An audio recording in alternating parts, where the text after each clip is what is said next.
Hello everyone, back to tuning into a second Christmas 2022 update from GWV. So here we go, time to bring you another installment of the Christmas Countdown. We began our Christmas Countdown for 2022 on Wednesday. This is update number 2 for you, and I'll get on with it for you in a moment. Just to say, but of course we can't pinpoint weather for Christmas Day itself at this point. We're too far away, so we're just looking at the long-range CFS view tomorrow to try and get the trend within the model and see if we can ascertain a trend going forwards. And if we get the same scenario repeating over several occasions, then we'll be able to see have a trend. Sometimes we never really get a trend and we just flip-flop from one scenario to another. But even if we have a trend, it might not necessarily be the right trend, of course. I'll get on with the second Christmas update for you in a moment, just to say that the first video series our 6 AM upload. And we've also released the temp winter update as well. Epic, 47-minute epic. So make sure you check out the temp winter update if you like to. Like, share, subscribe, videos. Thank you so much everybody for doing that. Thank you so much to Richard for the incredible second Christmas updates gift. We've got 2 gifts this year. We're going to alternate them from update to update. So we showed you the first Christmas update gift for update number 1. This is the second one. I love it. I love that. That is so seasonal. Thank you so much, Richard. I love both of them.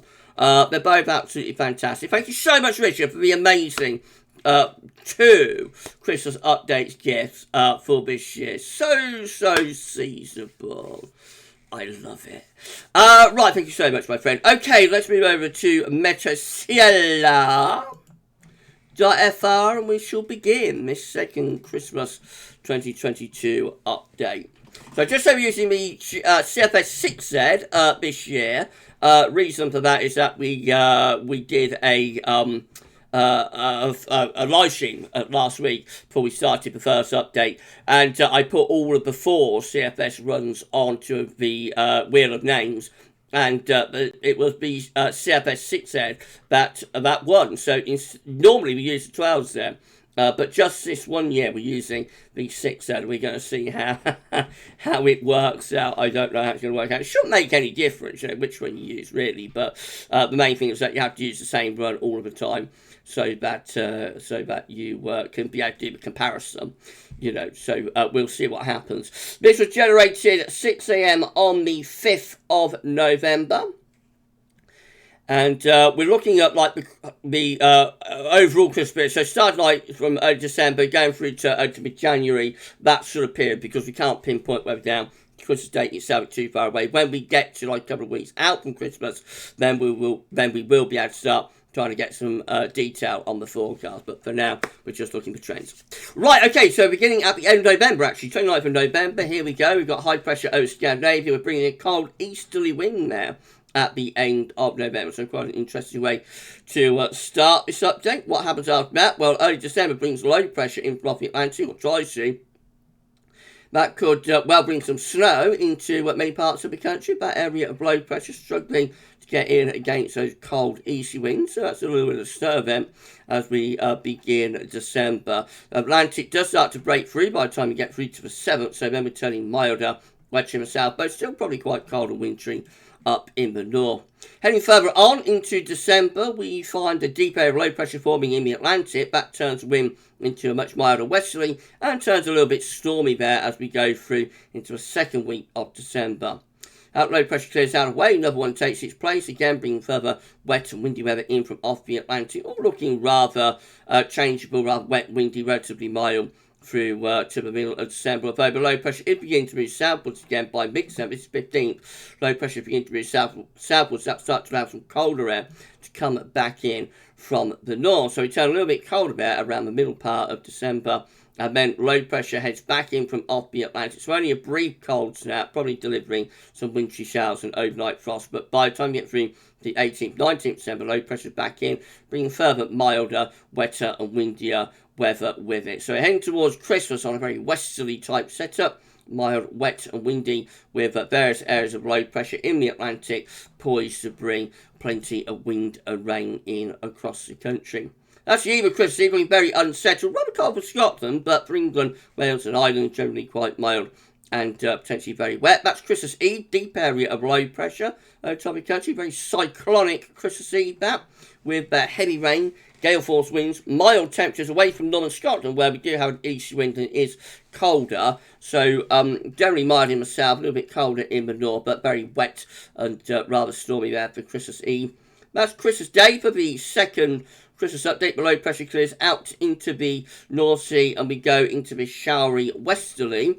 A little bit cooler with that, probably cold enough for showers to turn wintry over Scotland. There'll be rain showers mainly further south. And the temperature probably not too far from average. And I doubt there's all that much in the way of shower activity, to be honest, because we are building up a little bit of a ridge, transient ridge from off the Atlantic. So probably quite a nice Christmas day. About average temperatures, plenty of sunny spells, some showers, and they may be a little bit wintry up in the north.